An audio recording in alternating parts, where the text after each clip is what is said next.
Mulai record. Yuk mulai. Assalamualaikum warahmatullahi wabarakatuh. Kami dari kelompok B PSD PJBL 2 ingin mempresentasikan hasil kerja kami. Laporan kegiatan kelompok disusun untuk memenuhi kebutuhan akan tugas laporan kegiatan kelompok mata kuliah pengolahan sinyal digital dengan beranggotakan saya Rio Juharno Putra, kemudian ada Sinong Wijoyondaru dan Muhazib Yafia Zikri. Berikut adalah instruksi untuk pengerjaannya. Lanjut untuk kebagian jawaban. Pada soal nomor satu, kami membuat sebuah program di mana program itu saya akan menjelaskannya. Pada bagian PKG load signal merupakan perintah untuk membuat paket signal untuk fungsi spektrum. Kemudian ada parameter samplingnya menggunakan frekuensi samplingnya sebesar 44,1 kHz, yaitu standar audio, terus waktunya 0,25 detik. Kemudian ada definisi nada masing-masing selama 0,25 detik. Kemudian turun lagi Mas Inung boleh? Ya. Kemudian ada menyusun lagu Ibu Kita Kartini dari nada-nada di atas. Kemudian menormalisasi amplitudo supaya tidak ada overdrive. Kemudian settling untuk spektrogram. Kemudian ada turun lagi Mas Inung. Ada plot spektrogramnya. Kemudian ada perintah untuk menyimpan gambar spektrogramnya. Kemudian ada perintah untuk menyimpan lagu sebagai file audio dengan format .wav.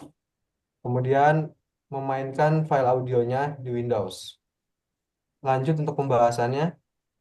Untuk pembahasan, pada program ini kita membuat sinyal audio, sinyal digital dari lagu Ibu Kita Kartini dengan not-not yang tadi sudah disebutkan pada kode. Proses utamanya meliputi menentukan sampling rate, yaitu tadi frekuensi sampling 44,1 kHz, membuat sinyal sinus untuk nada dasar, lalu menyusun sinyal-sinyal nada menjadi melodi lagu dengan setiap frekuensi sampling memiliki 0,25 detik.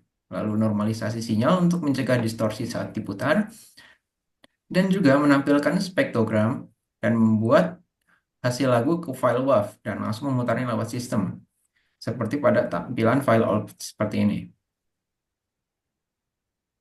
Mari kita tampilkan suara lagunya.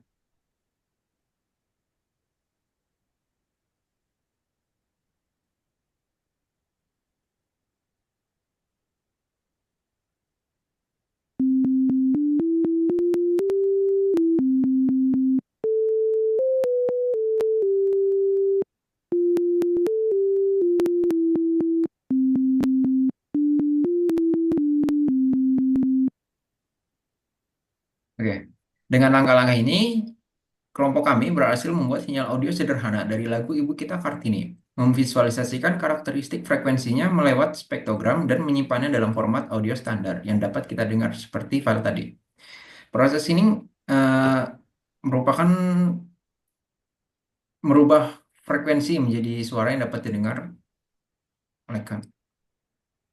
Lanjut ke nomor 2. Ya, untuk soal nomor 2 ini kita telah membuat sebuah kode program di mana saya akan menjelaskannya lagi. Untuk PKG load signal adalah perintah untuk membuat paket signal di Octave atau di MATLAB. Kemudian ada fungsi utama untuk merekam vokal. Kemudian menggunakan frekuensi sampling sebesar 8 kHz dengan durasi rekaman 3 detik. Terus ada daftar huruf vokalnya yaitu A, I, U, E, O.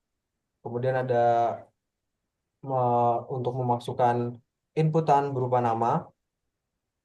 Kemudian kita membuat looping untuk setiap vokalnya, di mana vokal itu ada vokal A, I, U, E, O yang nantinya akan direkam. Kemudian membuat objek perekaman audio, kemudian mengambil data rekaman. Turun lagi Mas Inung. Ya, sampai ada plot spektrum frekuensi FFT. Itu untuk membuat spektrum frekuensinya. Kemudian ada plot spektrogram manual. Kemudian informasi penyimpanan. Kemudian turun lagi Mas Inung. Ya, turun lagi boleh. Ya, kemudian ada plot spektrogram manual untuk oktav, terus turun lagi Mas Inu. Ya, terus ada fungsi manual untuk membuat spektrogramnya, terus turun lagi sampai akhirnya windowing pakai Hamming, terus kemudian FFT, kemudian menyimpan separuh spektrum, dan akhirnya waktu, step frame, dan frekuensi tiap binnya. Kemudian selesai. Untuk pembahasannya, silahkan Mas Azib. Ya, pembahasan. Program di atas dirancang untuk merekam suara vokal, yaitu A, I, U, E, O, sebanyak 5 kali untuk masing-masing vokal. Setiap rekaman berdurasi 3 detik dengan frekuensi sampling sebesar 8000 Hz.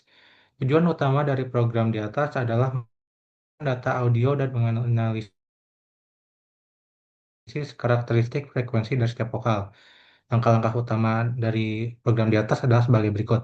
Pertama, program meminta pengguna menekan Enter untuk memulai rekaman setiap vokal. Setelah rekaman selesai, hasilnya langsung disimpan dalam format .wav dengan nama file yang memuat informasi vokal, nomor tik, dan nama dari pemilik suara rekaman. Selanjutnya, dari rekaman dibuatkan spektrum yang mana hasilnya dapat dilihat sebagai berikut. Eh, Tolong ke bawah, Mas Inung. Ya, hasilnya dapat dilihat sebagai berikut.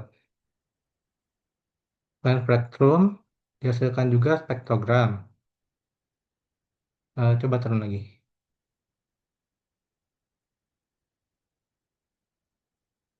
ke bagian spektrogram, Mas Inung.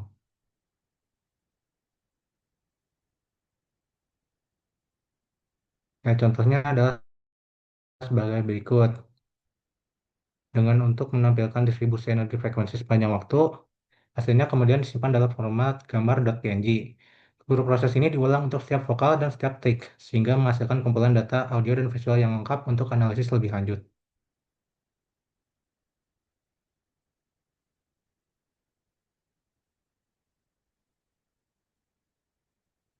Oke.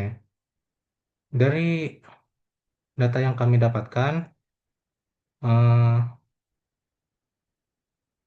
kami mendapatkan kesimpulan sebagai berikut. Oke. Untuk perbandingan spektrum vokal secara umum, spektrum frekuensi dari suara vokal menggambarkan sebaran energi suara terhadap frekuensi. Meskipun vokal yang diucapkan sama, setiap orang memiliki spektrum yang berbeda karena dipengaruhi oleh pertama, karakter fisik, kedua, teknik pengucapan, ketiga, volume suara, dan keempat, pitch dasar.